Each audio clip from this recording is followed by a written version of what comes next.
Ladies and gentlemen, good morning and welcome back to our channel once again. Today is 4th and we are officially back after the short break.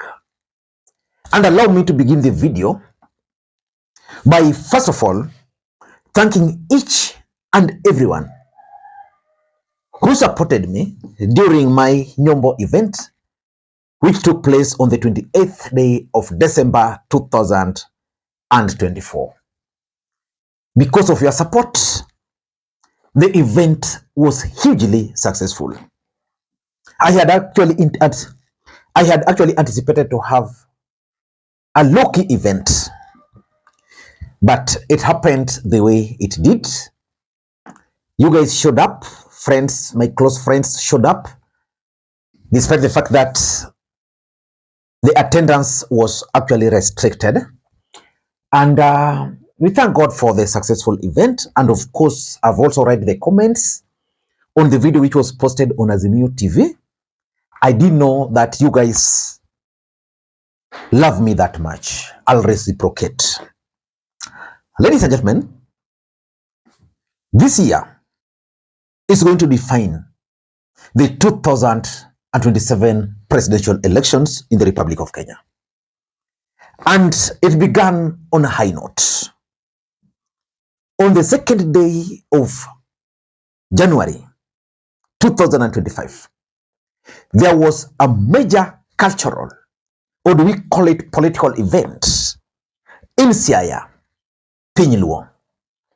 That event was attended by Raila Odinga, William Ruto, and the Ugandan president, Yoweri Kaguta Museveni himself. I followed the events, but something caught my attention. The reception Babu Owino got in Siaya. Babu Owino stole the show in Siaya. And in my view, that is significant politically speaking, for two main reasons. Number one, that particular event is actually one of the biggest cultural or political events in Luo Nyanza before Raila Odinga moves to the AU. Which means every politician from Luo Nyanza went to that event. And the fact that Babu Owino received that kind of reception is significant for him, for ODM party, and for the Luo nation moving forward.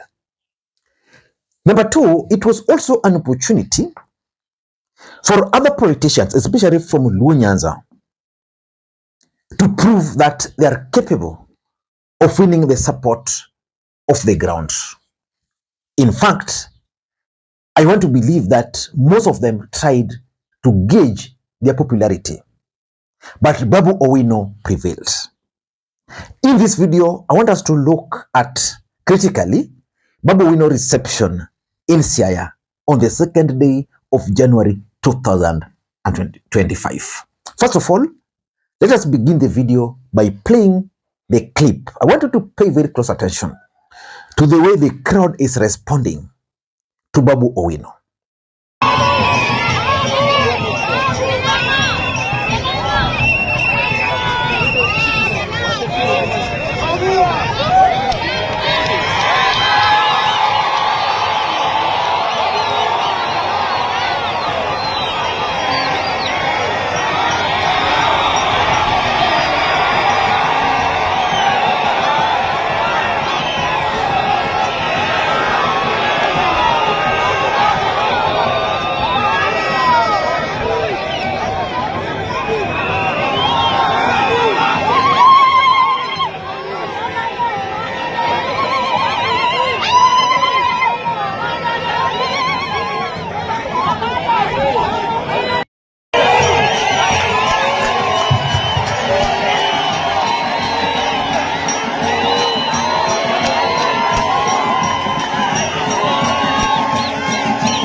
No, that is Babu Owino. By the way, Babu Owino, Moses Kuria, surprisingly, Fred Matiang'i sent one of his representatives to that event. Who else? Senator Sotsi. I received his support, and of course, they just watched one of the clips and they responded. Ladies and gentlemen, there is something about Babu Owino. Babu Owino is very popular. He's hated and he's also loved. Just like Raila Odinga was hated and loved at the same time. There are those who believe that Babu Owino is not yet ripe to take the Luo nation to the next level. But there are those who believe that Babu Owino is the right person to take the Luo nation to the next level. But if you look at it critically, in Luo Nyanza today, it's still debatable, but for me, I don't see any other person who enjoys the kind of support Babu Owino enjoys, especially not only in Luo Nyanza, but across the nation. So when Babu Owino was received the way he was received in Siaya, I was still on honeymoon. Sorry about that. I was still on honeymoon. I watched it and I was like, what's this? So I said, okay, this is one of the videos that I had to do. Why do I strongly believe that the reception Babu Owino got in Siaya is significant, politically speaking? Number one, it has ignited the talks about Raila Odinga succession politics in Luo Nyanza.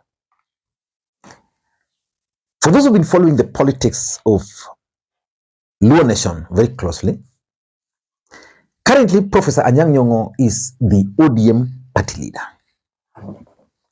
which means in the absence of Raila Odinga, he ideally should be the ODM leader, in essence, the Luo kingpin. But can Professor Anyang' Nyong'o inspire the Luo Nation post Raila Odinga? I think age has caught up with him, and therefore there are those Luos who believe that as Raila Odinga exits the scene, Nyong'o will also exit. Then there is another gentleman called James Orengo who hosted that particular event. The event was well organized. But if you look at it critically, Orengo, unfortunately, as much as he's very good, his reform credentials cannot be questioned, but most people categorize him in the age group of Raila Odinga, so he might not have a good chance. Then currently, there is the emergence of Opiyo Wandayi. I don't know how Opiyo Wandayi will navigate it, but he's also one of the people positioning themselves to succeed Raila Amolo Odinga. Of course, you go to Homa Bay, there are two individuals. There's John Mbadi, the Cabinet Secretary for Finance, and of course, there is also Gladys Wanga, who is emerging as a very strong force. In fact, most people are projecting Gladys Wanga to be nominated by William Ruto as a running mate in 2027, which I doubt, because Gladys Wanga would still want to become the next governor for Homa Bay. Then, apart from those, the only other person is now Babu Owino. And everything is working in favor of Babu Owino based on age, his popularity, his brand of politics, and of course, Babu Owino is also a very wise man. For example, he never supported the finance bill. Babu Owino has never really embraced the broad-based government. That's the fact. So the question is, can Babu Owino inherit Raila Odinga? It will depend with how he's going to play his cards. The question is, can the Luo leaders stop Babu Owino from succeeding Raila Odinga? Because the truth is, there are those who are not very comfortable with Babu Owino succeeding Raila Amolo Odinga. Yeah, so for me, that's very important based on the reception he received in Siaya. Number two, it is also very clear that Babu Owino is the second most popular leader in Luo Nyanza after Raila Odinga. That has been debatable for a very long time. But second day of January 2025, proved, because all the leaders were in Siaya, they were all received. People from all walks of Luo Nyanza were in attendance, but Babu Owino prevailed. So if there was still doubt about who is the most popular after Raila, then that debate was concluded. Babu Owino is the second most popular leader after Raila Odinga. But can popularity propel Babu Owino to succeed Raila Amolo Odinga? Because you might be popular, because probably you are a populist. And you know, the problem with the populist politician is that it's very difficult to sustain it. And Babu Owino sustained that popularity. Several factors will determine that. One of them is money. If he has the money, or if he'll be able to get support from well-wishers, then he can sustain it. Because without money, it means Babu Owino cannot move from point A, point B, he cannot organize meetings. Remember when he started moving across the country and he was stopped. Another factor would be the way he'll be perceived, especially by the old guards. You see, these old guards can really frustrate you. You might have very, very good ideas, very popular, but sometimes these old guards, they can frustrate you. For example, for Babu Owino, they can easily just target him in Embakasi and say, okay, huyu kijana anatuletea shida, so let us ensure he fails. So they will only sponsor, they'll deny him the ODM ticket, and then sponsor another candidate to spoil. Then he will lose. So will he be able to play those kind of politics? Then the other thing which also came out from Siaya, especially from Babu Owino's reception, is that the ground has accepted him. Ground acceptability is key factor in politics. Because if the ground has not accepted you, let me just give you an example. You see, William Ruto removed Rigathi Gachagua from office. Then William Ruto appointed Professor Kithure Kindiki in the hope that Kindiki was going to deal with the politics of Mount Kenya East. Today, Mount Kenya East is solidly behind Rigathi Gachagua, which means the ground never accepted Kindiki. But for Babu Owino, the ground has accepted him. How is he going to play with that? Up to him. And the other important fact which I noted from the comments and also from the reaction of the leaders there is that there is kind of ODM internal politics which Babu Owino will have to deal with. I don't know whether Babu Owino is being isolated in ODM party or he has not been able to really consolidate himself within ODM party, but leaders are not very comfortable with him, which means he will have to forcefully take ODM from the old guards because the young generation are for him. He will have to do that. That hostile takeover of ODM party from the old guards would be very, very important. Ladies and gentlemen, I don't know what you think, but the question I keep on asking myself is whether Babu Owino can actually stand against Raila Odinga and ODM party in Luo Nyanza and succeed.